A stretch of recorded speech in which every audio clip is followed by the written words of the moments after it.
Yep, goldenrod galls. You know, I'm going to admit, I love goldenrod galls, and I love the ecology of goldenrod gall flies and the plants. Yeah, they are pretty cool. Anyway, so what? Mr. Coextens.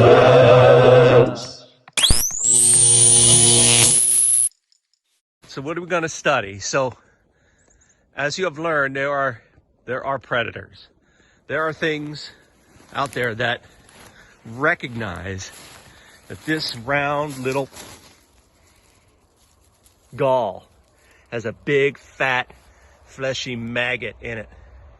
It's like a Tootsie Roll Pop, right? Like hard on the outside and gushy on the inside. All right, so let's see. Like, what do you think? Maybe it's pretty obvious, but there are some animals that will attack these things from the outside.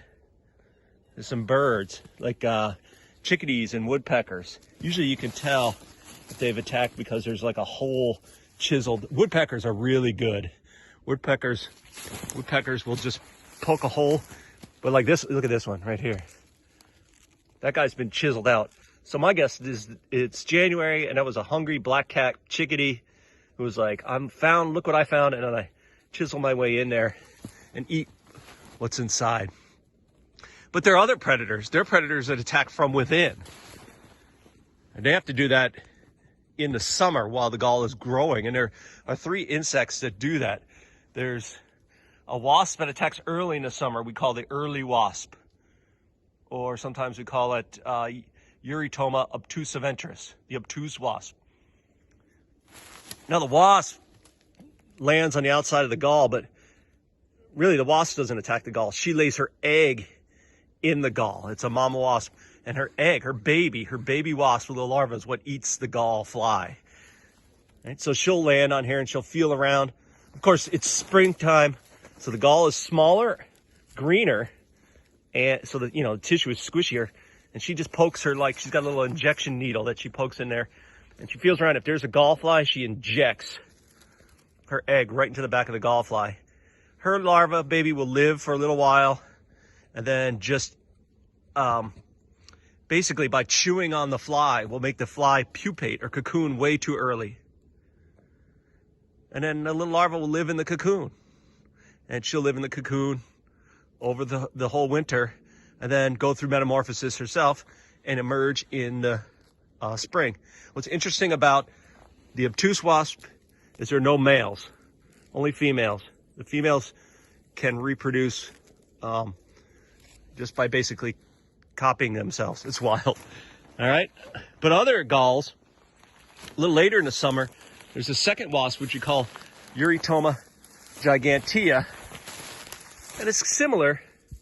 The mom will land on the gall, feel around, and if there's a squishy thing in there, she'll inject an egg, and her baby will just eat whatever's in there right away.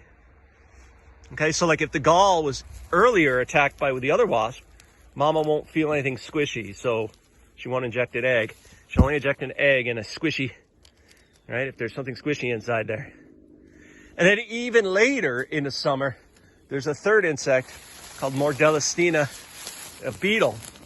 And what this beetle does is, it's the end of summer, right? The flowers have just come out. She crawls up the stem. When she finds the gall, she lays her eggs right in the side of the gall. Her babies are omnivores. They eat plants and animals. So her babies will, remember, it's still summer and the gall is soft. They'll chew and chew and chew and chew, and they'll eat tissue, right, until it starts to harden up as the plant dies. And then once it hardens up, they make their way to the middle of the gall, and they will eat whatever's inside, whatever animal. I mean, if it's a fly, great. If it's a wasp, they'll eat that too. All right, so there's all kinds of predators. There's at least, 5 known predators of the little gall fly. And the gall is like a sitting duck, man. All right, in the summer, there's 2 wasps. At the end of the summer, there's a beetle. And then over winter, you've got to watch out for birds. Crazy. All right, so, galls are fascinating. So what we're going to do is we're going to study, these predators are all going after the same resource. how do they deal with that, right? Like if you were a bird, do you want to eat a gall that doesn't have a gall fly in it? Or do you care? If you're a wasp or beetle, how do you make sure that you get one that has the right gall fly? So we're going to see if the predators pick galls based on their size. Right? Some are big and round. Look at this guy. That's a big round gall. Some are much teenier. This one is, I mean, we'll put them side by side. You can see the difference in size. So that's what, look at this little teeny tiny one. Does size affect who attacks? That's what we're going to study. So our mixed variable, our manipulated independent variable, remember those, Francesco Redi fans, is going to be the size of the gall. And then our dependent responding variable is we're going to see which predators attack. And so we're going to try to figure out, do all predators go after big ones? Do all predators go after small ones? Do they go after medium ones? Or maybe they each choose a different size. That's what we're going to find out. That's why we call it science.